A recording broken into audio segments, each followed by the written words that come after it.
আজকে তোমাদের যে বিষয় নিয়ে আলোচনা করব সেটা হচ্ছে রসায়নের পঞ্চম অধ্যায় রাসায়নিক বন্ধন নিয়ে আলোচনা করব। তো রাসায়নিক বন্ধনের অনেকগুলো টপিক আছে, তার মধ্যে উল্লেখযোগ্য কিছু টপিক যেমন আমি এখানে দিয়েছি যোজতা ইলেকট্রন, যোজনী এবং যৌগমূলক। তো মেনলি এই তিনটা টপিক নিয়ে তোমাদের সঙ্গে আমি আজকে আলোচনা করব। তো আসলে যোজতা ইলেকট্রনটা কী জিনিস? খুবই সহজ একটা বিষয়, যে আমরা যদি কোনো মৌলে ইলেকট্রন বিন্যাস করি তাহলে ইলেকট্রন বিন্যাস করলে তার বহিস্থ স্তরে যতগুলো ইলেকট্রন থাকবে সেই ইলেকট্রনের সংখ্যাটাকে আমরা যোজতা ইলেকট্রন বলি। যেমন এক্সাম্পল হিসেবে তোমরা এখানে দেখো, আমরা সোডিয়ামের একটা ইলেকট্রন বিন্যাস করে দিয়েছি। তো সোডিয়ামের হচ্ছে 11টা ইলেকট্রন। তো 11টা ইলেকট্রনকে যদি আমরা ইলেকট্রন বিন্যাস করি তাহলে আমরা পাই 1s2 2s2 2p6 3s2 3s1। তো সর্ববহিস্থ স্তর হচ্ছে আমাদের 3s, কারণ হচ্ছে 1s এটা হচ্ছে প্রথম শক্তি স্তর, 2s 2p6 এটা হচ্ছে দ্বিতীয় শক্তি স্তর, আর 3s1 এটা হচ্ছে তৃতীয় শক্তি স্তর। তো তৃতীয় শক্তি স্তর অর্থাৎ এটা হচ্ছে বহিস্থ স্তর। তো বহিস্থ স্তরের যে ইলেকট্রনগুলো সেই ইলেকট্রনের সংখ্যাটাকেই বলবো যোজতা ইলেকট্রন। তাহলে আমরা দেখতে পেলাম যে সোডিয়ামের বহিস্থ স্তরে কয়টি ইলেকট্রন রয়েছে? একটি ইলেকট্রন রয়েছে। তাহলে বহিস্থ স্তরে যেহেতু একটি ইলেকট্রন রয়েছে, সুতরাং সোডিয়ামের যোজতা ইলেকট্রন হবে 1। আমরা যদি আরেকটা এক্সাম্পল দেখি, যেমন আমি যদি অক্সিজেন ইলেকট্রন বিন্যাসটা দেখাই তোমাদের, তাহলে আমরা পাচ্ছি 1s2 2s2 2p4। তাহলে এখানে 1s হচ্ছে প্রথম শক্তি স্তর, আর 2s 2p হচ্ছে তৃতীয় শক্তি স্তর। তো দ্বিতীয় শক্তি স্তর হচ্ছে বহিস্থ স্তর। বহিস্থ স্তরে মোট কয়টি ইলেকট্রন আছে? 2 + 4 অর্থাৎ 6টি ইলেকট্রন রয়েছে। তাহলে আমরা দেখতে পেলাম অক্সিজেনের বহিস্থ স্তরে 6টি ইলেকট্রন রয়েছে, এই জন্যে অক্সিজেনের যোজতা ইলেকট্রন হবে 6। আচ্ছা, দ্বিতীয় যে টপিকটা রয়েছে সেটা হচ্ছে যোজনী। তো যোজনী বলতে আমরা কি বুঝি? তো যোজনীর অনেক ডেফিনিশন রয়েছে, তার মধ্যে আমরা যদি এক কথায় বলি যোজনী কি, তাহলে যোজনী হচ্ছে একটা মৌলের সঙ্গে আরেকটা মৌলের সংযুক্ত হওয়ার ক্ষমতা, যেটাকে আমরা যোজনী বলি। তো এখানে আরেকটা বিষয় হচ্ছে যোজনী ধাতু এবং অধাতু। এই ধাতু এবং অধাতুর ক্ষেত্রে যোজনীর ডেফিনিশনটা একটু আলাদা হবে। যেমন আমরা সোডিয়ামের ইলেকট্রন বিন্যাস করলে পাই 1s2 2s2 2p6 3s1। তো এর বহিস্থ স্তরে কয়টি ইলেকট্রন রয়েছে? একটি ইলেকট্রন রয়েছে। আর যদি আমরা অক্সিজেন ইলেকট্রনিক কনফিগারেশন করি বা ইলেকট্রন বিন্যাস করি, তাহলে আমরা এই ইলেকট্রন বিন্যাস থেকে পাই 1s2 2s2 2p। আচ্ছা, পি অরবিটালকে আমরা তিনটা পার্টে ভাগ করতে পারি। একটা হচ্ছে px py আর একটা হচ্ছে pz। তো অরবিটালে যখন ইলেকট্রন প্রবেশ করবে তখন একটা অরবিটালে সর্বোচ্চ 2টি করে ইলেকট্রন প্রবেশ করতে পারবে। যেমন আমরা পি অরবিটালকে যদি ভেঙে দেখাই তাহলে আমরা পাচ্ছি পি অরবিটাল 3টা, এটা হচ্ছে px, এটা হচ্ছে py আর এটা হচ্ছে pz অরবিটাল। তো অরবিটালে যখন ইলেকট্রন প্রবেশ করবে তখন একটা করে ইলেকট্রন আগে প্রবেশ করবে। যেমন আমি যদি এখানে p4 লিখি, তার মানে পি অরবিটালে 4টা ইলেকট্রন রয়েছে। তো এই 4টা ইলেকট্রন যখন অরবিটালে প্রবেশ করবে তখন প্রথমে একটা করে প্রবেশ করবে। যেমন এখানে হচ্ছে 1 1 1, অর্থাৎ px1 py1 pz1। তারপরে যদি এক্সট্রা ইলেকট্রন থাকে, যেমন আমরা এখানে 4টা ইলেকট্রন দিয়েছি কিন্তু আমাদের এখানে 3টা ইলেকট্রন অরবিটালে প্রবেশ করেছে, আরও একটা বাকি আছে, সেই ইলেকট্রনটা আবার প্রথম থেকে প্রবেশ করবে, অর্থাৎ বাকিটা এই জায়গায় চলে আসবে।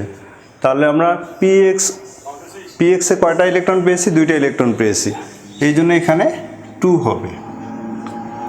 তো আমি এটা বললাম এই কারণে যে আমাদের অক্সিজেন ইলেকট্রনিক কনফিগারেশন করলে আমরা দেখতে পাই 1s2 2s2 2px2 2py1 2pz1। তাহলে এখানে কিন্তু বিজোড় ইলেকট্রনের সংখ্যা আছে। আমরা দেখতে পাচ্ছি যে অক্সিজেন ইলেকট্রনিক কনফিগারেশন করলে দুটি বিজোড় ইলেকট্রন পাওয়া যায়।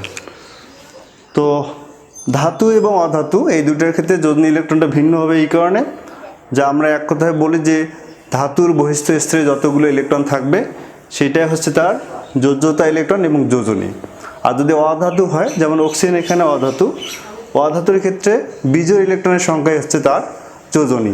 যেমন আমরা অক্সিজেনের ইলেকট্রন কনফিগারেশন করে পাইলাম 2p1 2pz1, তার মানে কয়টি বিজোড় ইলেকট্রন? দুটি বিজোড় ইলেকট্রন, এই জন্য অক্সিজেনের যোজনী হবে 2। তার মানে হচ্ছে ধাতু এবং ধাতুর ক্ষেত্রে কোনো ইলেকট্রন বিন্যাসে বহিস্থ স্তরে ইলেকট্রন সংখ্যাটাই হচ্ছে তার যোজনী। আর যদি সেটা অধাতু হয় তাহলে তার বিজোড় ইলেকট্রনের সংখ্যাই হবে তার যোজনী। যেমন আরেকটা এক্সাম্পল আমরা দিতে পারি, সেটা হচ্ছে নাইট্রোজেন। নাইট্রোজেনের পারমাণবিক সংখ্যা সবাই জানো 7। তো আমরা যদি ইলেকট্রনিক কনফিগারেশন করি তাহলে আমরা কি পাচ্ছি? 1s2 2s2 2px 2py 2pz। যখন আমরা কোনো অধাতুর ইলেকট্রন বিন্যাস করব তখন অবশ্যই পি অরবিটালটা ভেঙে দেখাবো। তো এই জন্য আমি px py pzটা লিখে দিলাম। তাহলে আমরা জানি যে অরবিটালে যখন ইলেকট্রন প্রবেশ করবে আমাদের একটা করে ইলেকট্রন আগে প্রবেশ করবে। তো আমরা অলরেডি 1s-এ 2টা 2s-এ 2টা 4টা মোট দিয়ে দিচ্ছি। আমাদের 7 মিল করার জন্য আর 3টে ইলেকট্রন দরকার। তো এই 3টে ইলেকট্রন কীভাবে প্রবেশ করবে? একটা একটা করে প্রবেশ করবে। তাহলে আমরা এই নাইট্রোজেনের ইলেকট্রন বিন্যাস থেকে 3টি বিজোড় ইলেকট্রন পেয়ে গেলাম। তো এই জন্যে এই নাইট্রোজেনের যোজনী হবে 3। তাহলে এক কথায় কোনো অধাতুর সর্ববহিস্থ স্তরে যতগুলো বিজোড় ইলেকট্রন থাকবে সেটাই হচ্ছে তার যোজনী বা যোজ্যতা। তো যোজনীর ডেফিনিশন আমরা জানলাম। এখন যোজনীর ক্লাসিফিকেশন আছে। যেমন তোমাদের বইয়ে 3 ধরনের যোজনী দেওয়া আছে, কিন্তু মেইনলি যোজনী 4 ধরনের হবে। একটা হচ্ছে সর্বোচ্চ যোজনী, একটা হচ্ছে সক্রিয় যোজনী, একটা হচ্ছে সুপ্ত যোজনী, আর একটা হচ্ছে পরিবর্তনশীল যোজনী। তো সর্বোচ্চ যোজনী কি? যে আমরা যদি কিছু কিছু মৌল আছে যাদের একাধিক যোজনী আছে, যেমন সালফার। সালফার 3টা যোজনী তোমরা পাবা, একটা হচ্ছে 2 4 6। তো 2 4 6 এই 3টার মধ্যে সবচেয়ে যেটা বেশি সংখ্যায় সেটা হচ্ছে সর্বোচ্চ যোজনী। যেমন সালফারের 2 4 6, তাহলে এখানে সর্বোচ্চ সংখ্যা হচ্ছে 6, এই জন্য সালফারের সর্বোচ্চ যোজনী হবে 6। তারপরে হচ্ছে সক্রিয় যোজনী। সক্রিয় বলতে অ্যাক্টিভিটিকে বোঝায়, অর্থাৎ যে যোজনীটা কোনো যৌগ গঠনে অংশগ্রহণ করে সেটাকে আমরা বলবো সক্রিয় যোজনী। এক্সাম্পল হিসেবে দেখো, আমি যদি সালফার ডাইঅক্সাইডের কথা বলি SO2, আমরা জানি যে সালফার 3টা যোজনী, একটা হচ্ছে 2 4 6। তো এখানে সালফারের সর্বোচ্চ যোজনী হচ্ছে 6, কিন্তু সালফার ডাইঅক্সাইডে এখানে সালফার এবং অক্সিজেনের কোন যোজনীটা ইউজ হয়েছে সেটা আমরা একটু বলি। তো আমরা দেখি সালফার ডাইঅক্সাইড, এখানে সালফার যোজনী হচ্ছে 4, অক্সিজেন হচ্ছে 2। তো আমরা জানি যে যখন কোনো পরমাণু বা আয়ন যৌগ গঠন করে তখন তারা তাদের যোজনীকে এক্সচেঞ্জ করে, অর্থাৎ একজনের যোজনী আরেকজনকে দিয়ে দেয়। তো সালফার ডাইঅক্সাইডে সালফারের যোজনী ছিল 4, সে অক্সিজেনকে 4 দিয়ে দিচ্ছে, আর অক্সিজেন হচ্ছে 2, সে সালফারের সঙ্গে এক্সচেঞ্জ করেছে। তাহলে আমাদের রেশিওটা কী দেওয়া আছে? 2:4। তো আমাদের 2:4কে যদি আমরা রেশিও করি তাহলে পাই 1:2। এই জন্য সালফার ডাইঅক্সাইডের সংকেত হচ্ছে SO2। তাহলে এই সালফার ডাইঅক্সাইডে সালফারের কোন যোজনীটা ইউজ হয়েছে? যেটা 4, সেই যোজনীটা এখানে ইউজ হয়েছে, এই জন্য সালফারের সক্রিয় যোজনী হবে 4। আর অক্সিজেনের যোজনী ইউজ হয়েছে 2, এই জন্য অক্সিজেন সক্রিয় যোজনী হবে 2। অর্থাৎ একটা যৌগ গঠনকালে একটা পরমাণু বা আয়ন যে যোজনীটা ইউজ করবে সেটাকে আমরা বলবো সক্রিয় যোজনী। তারপরে দেখো সুপ্ত যোজনী। তো সুপ্ত যোজনী কি জানি, আমি এখানে তোমাদের লিখে দিয়েছি যে সুপ্ত যোজনী হচ্ছে সর্বোচ্চ যোজনী থেকে যদি তুমি সক্রিয় যোজনীকে মাইনাস করো তাহলে যে যোজনীটা থাকবে সেটাকে বলবো আমরা সুপ্ত যোজনী। যেমন সালফার ডাইঅক্সাইডে আমাদের সালফার সর্বোচ্চ যোজনী হচ্ছে 6, আর সালফার ডাইঅক্সাইডের সক্রিয় যোজনী হচ্ছে 4, কারণ আমরা এই 4টা এই যৌগে ইউজ করা হয়েছে। এই জন্যে 6 থেকে যদি আমরা 4 মাইনাস করি তাহলে আমরা কত পাচ্ছি? 2 পাচ্ছি। এটাই হচ্ছে সালফারের সুপ্ত যোজনী, অর্থাৎ সর্বোচ্চ যোজনী থেকে যদি আমরা সক্রিয় যোজনী মাইনাস করি তাহলে যে যোজনীটা অবশিষ্ট থাকবে সেটাকে বলবো সুপ্ত যোজনী। আচ্ছা, এখন আমরা পরিবর্তনশীল যোজনী নিয়ে কথা বলবো। পরিবর্তনশীল শব্দটার মানে হচ্ছে যার যোজনীটা পরিবর্তন হয়ে যায়। যেমন আমরা কিছু কিছু মৌলের একাধিক যোজনী পাই, অর্থাৎ যোজনী যদি পরিবর্তন হয় তাহলে সেটা হচ্ছে পরিবর্তনশীল যোজনী। তো পরিবর্তনশীল কিভাবে হয় সেটা নিয়ে আমি তোমাদের কথা বলবো। যেমন এক্সাম্পল হিসেবে যদি আমরা ফসফরাসের কথা বলি, ফসফরাসের পারমাণবিক সংখ্যা হচ্ছে 15। ইলেকট্রনিক কনফিগারেশন করলে আমরা পাই 1s2 2s2 2p6 3s2 3p3, মোট 15টা ইলেকট্রন। তো আমরা বহিস্থ স্তরের যে পি অরবিটাল আছে সেটাকে আমরা ভেঙে দেখাবো। আমি তোমাদের বলে দিয়েছি যে পি অরবিটাল 3টে, একটা হচ্ছে px py pz। তাহলে আমরা যদি এটাকে ভেঙে দেখাই পি অরবিটালটা, তাহলে আমরা কি পাচ্ছি? 1s2 2s2 2p6 3s2, আর পি অরবিটালটা আমরা পাচ্ছি 3px 3py 3pz। তাহলে 3টে ইলেকট্রন রয়েছে, আমরা এই জন্যে 3px এ একটা দিয়েছি, 3py একটা দিয়েছি, আর একটা 3pz দিয়েছি। তো আমরা জানি যে শক্তি স্তর, যেমন কোনো পরমাণুর প্রথম শক্তি স্তরে একটা অরবিটাল থাকে, সেটা হচ্ছে 1s। আর যদি সেটা দ্বিতীয় শক্তি স্তর হয় তাহলে সেখানে দুটি শক্তি স্তর আছে, সেটা হচ্ছে 2s 2p। আর যদি তৃতীয় শক্তি স্তর হয় তাহলে সেখানে 3টি উপস্তর রয়েছে, একটা হচ্ছে 3s 3p 3d। তো ফসফরাসে ইলেকট্রনিক কনফিগারেশন করলে আমরা দেখতে পাই এখানে 3d অরবিটালটা ফাঁকা পড়ে থাকে। তো আমরা যদি ফসফরাসকে এক্সাইটেড করি, অর্থাৎ উত্তেজিত করি, তাহলে তার বহিস্থ স্তরে যেখানে দুটি ইলেকট্রন রয়েছে, যেমন 3s2, অর্থাৎ 3s থেকে এই পর্যন্ত এটা হচ্ছে বহিস্থ শক্তি স্তর, 3s এ 2টি ইলেকট্রন রয়েছে। তো আমরা যদি ফসফরাসকে এক্সাইটেড করি, অর্থাৎ ফসফরাসকে হিট প্রয়োগ করি, তাহলে বহিস্থ স্তরে যেখানে দুটি ইলেকট্রন রয়েছে সেখান থেকে একটা ইলেকট্রন উত্তেজিত হয়ে ফাঁকা যে 3d অরবিটাল রয়েছে সেখানে চলে আসবে।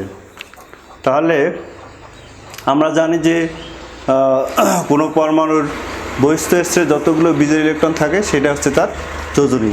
তো স্বাভাবিক অবস্থায় ফসফরাসের বহিস্থ স্তরে 3টি বিজোড় ইলেকট্রন রয়েছে, এই জন্য ফসফরাসের যোজনী হচ্ছে 3। এই ফসফরাসকে যদি আমরা এক্সাইটেড করি, অর্থাৎ হিট দেই, তাহলে 3s থেকে একটা ইলেকট্রন 3d অরবিটালে চলে যাবে। তখন আমাদের ইলেকট্রন সংখ্যাটা কি হবে? আমরা 3s এ 2টি ছিল, সেখান থেকে আমরা যদি একটা ইলেকট্রন da দেই তাহলে আনপেয়ার ইলেকট্রন সংখ্যা বেড়ে, আচ্ছা এই জিনিসটা আবার বলতে হবে একটু,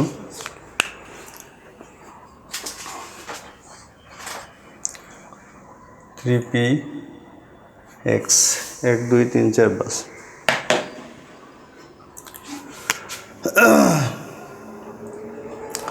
আচ্ছা, আমরা যদি 3s থেকে অর্থাৎ পি অরবিটালকে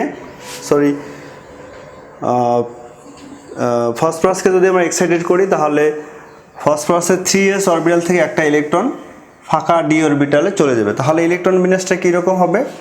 আমরা 1s2 2s2 2p6 3s2 ছিল, সেখান থেকে একটা ইলেকট্রন d এ চলে যাবে, এই জন্য এখানে 3s1 3px1 3py1 3pz1, আর এখানে 0 ছিল, s থেকে একটা ইলেকট্রন গিয়ে এখানে 3d1 হলো।